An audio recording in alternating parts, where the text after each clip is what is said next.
నమస్కారం గురుగారు. నమస్కారం తల్లి. గురుగారు, కల్కి ఈ మధ్య కాలంలో ఎక్కువ వినిపిస్తున్న నేమ్ కల్కి. అసలు కల్కి అంటే ఏంటి? హ్మ్. కల్కి అనేది పదం మనం ఈ మధ్య వింటుంది ఏందంటే అమ్మ, ఒక చిత్రం వచ్చింది కాబట్టి, ఆ చిత్రం ద్వారా ఒక విషయం తెలిసింది.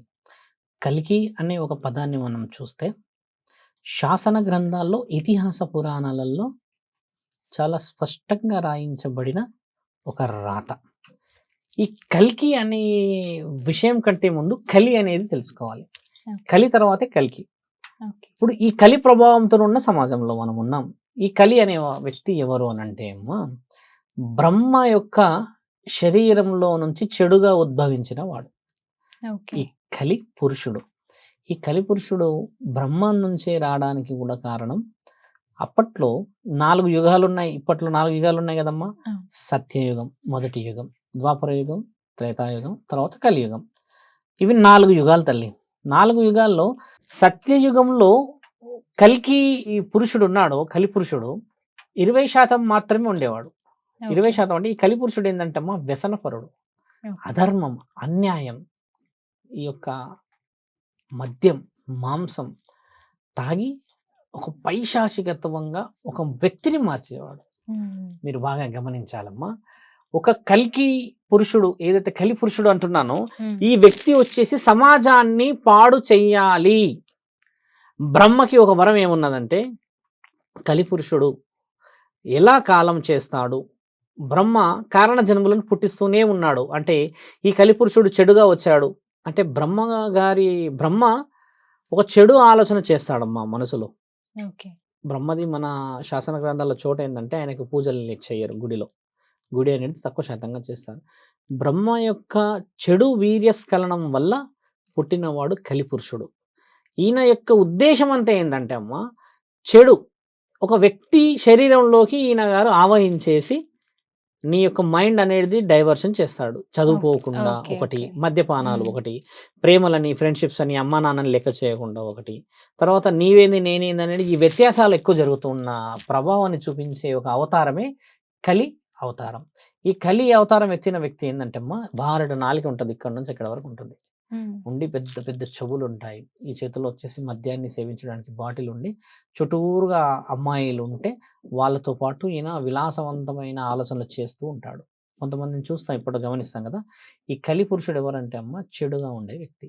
ఓకే. శాసన గ్రంథాల్లో కలిపురుషుడి వివరణకు ఎలా వచ్చిందంటే, ఇప్పుడు సత్యయుగంలో 20% చూయించగలిగాడు. ఎందుకంటే నా తల్లి, సత్యయుగములో ఒక మానవుడికి, ఒక మానవుడు అంటే ఒక దేవతకి గాని, ఒక మనిషికి గాని ఏదైనా సహాయం కావాలి అని అనగానే దేవాది దేవతలు ప్రత్యక్షమైపోయేవాళ్ళు. తర్వాత వచ్చిన యుగం త్రేతాయుగంలో ఏమైందంటే అమ్మ, నలుగురు కలిసి ఒక వ్యక్తికి సహాయం చేసేవాళ్ళు. అంటే ఓకే. కొన్ని పూజలు, కొన్ని హ్మ్. పురస్కారాలు హ్మ్. చేసేవాళ్ళు.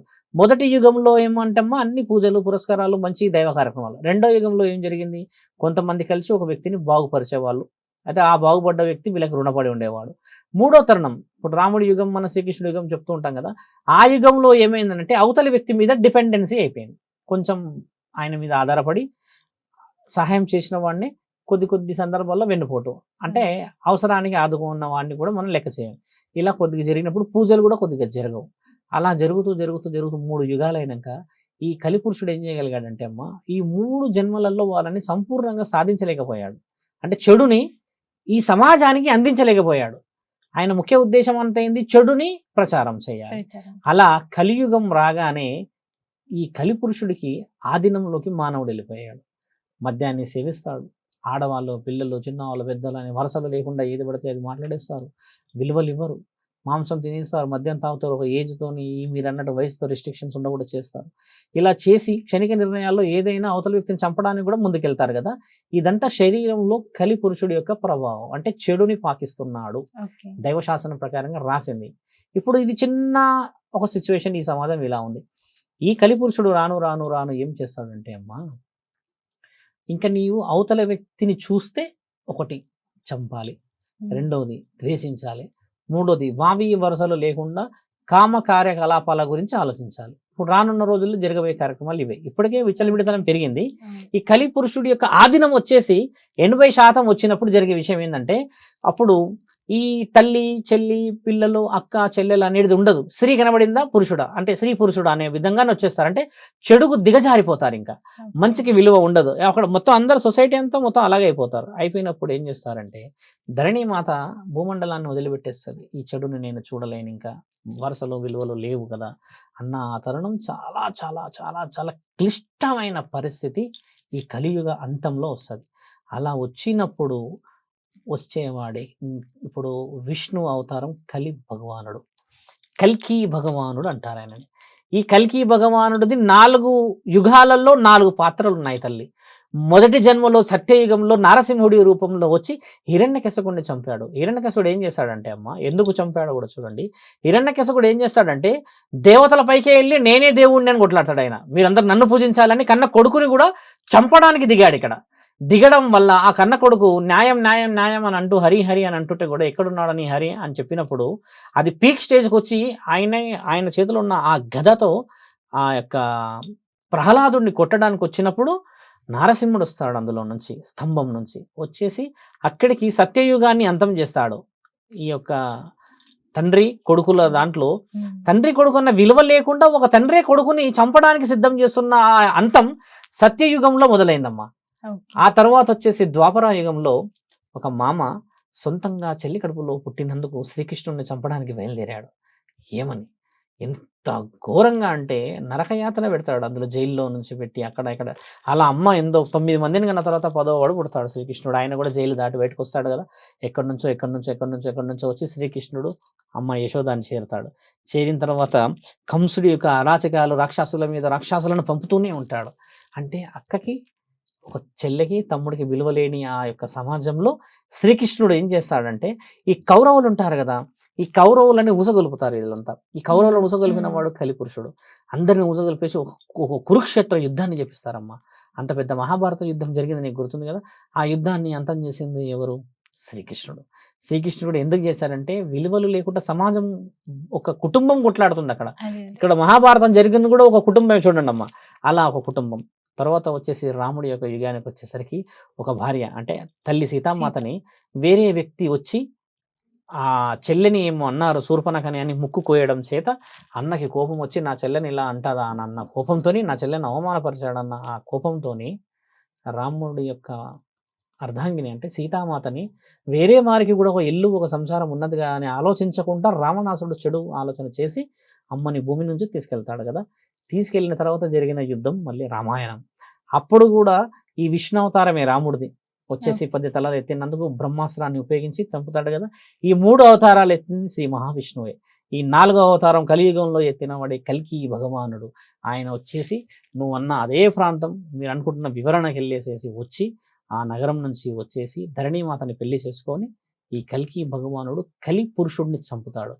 చంపడం కూడా కాదు, బాగా గుర్తుపెట్టుకోండి, తల నరకడు, మళ్ళీ క్షమా భిక్ష పెడతాడు. ఆ కలిపురుషుడు ఏం చేస్తాడంటే తెలివి ఉపయోగించేసి పాహిమాం మమ్మల్ని రక్షించండి మేము చేసిన తప్పులకని తల దించుతాడు.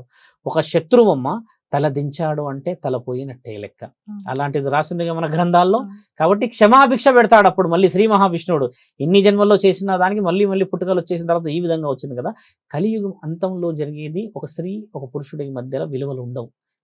ఒక చాలా చాలా జంతువుల కంటే హీనమైన స్థితిలో ఉండి అన్ని కోల్పోయి ఈ మెదడు అనేది ఇంకా చేతిలో ఉండదు. అప్పుడు కలి పూర్తిగా శరీరంలోకి వచ్చి ఆవహించుంటాడు, అంటే చెడుని ఉపయోగిస్తాడు. అక్కడ బ్రహ్మ దగ్గర నుంచి వచ్చినది ఏంది 100% ఈయన శరీరంలోకి వచ్చేసి అవతల వ్యక్తిని అంటే ఒక మానవ శరీరాన్ని అధిరోహించేసి మానవుడిని మొత్తం అవతల వ్యక్తికి విలువలు లేకుండా చంపేస్తాడు. ఈ 3 జన్మలు విన్న తర్వాత 4 జన్మలు కూడా ఒక వ్యక్తిని పైశాచికత్వంగా మనం అనుభవించడానికని పరిగెత్తుతాం కదా. ఆ తరుణమే కల్కి భగవానుడి రూపం. ఆ రూపాన్ని మీరు అన్నట్టుగా చలచిత్రంలో ఎంత వివరంగా చూపించలేరు. వాళ్ళు చూపించిన దానిలో ఏంటంటే ఎవరి అవతారాలు ఏ విధంగా ఉన్నాయని చూపించారు. కానీ అది కూడా మీరు బాగా గమనించాలి. ఆ సినిమాలో అర్థం చాలా ముఖ్యమైనది ఏంటంటే అమ్మా, ఈ సమాజం ఇప్పుడు చూస్తున్న టెక్నాలజీ అందులో లేదు కదా, రానున్న రోజుల్లో జరిగే టెక్నాలజీ అది. ఆ టెక్నాలజీని దృష్టిలో పెట్టుకొని డైరెక్టర్ తీశాడు. అది అందులో ఉన్న విషయం అదమ్మా. ఆ సినిమా గురించి చెప్పట్లేదు ఇక్కడ. ఇంకా కొన్ని సంవత్సరాల తర్వాత కలియుగం అవుతుంది, ఇంకా చాలా సంవత్సరాలు జరగాలి కదా. అప్పుడు ఇలాగే ఉంటుంది. అప్పుడు ఏంటంటే ఇన్ని బండ్లు ఉండవు, ఎవరింటి ముందు వాళ్ళ హెలికాప్టర్ ఉండొచ్చు కదా.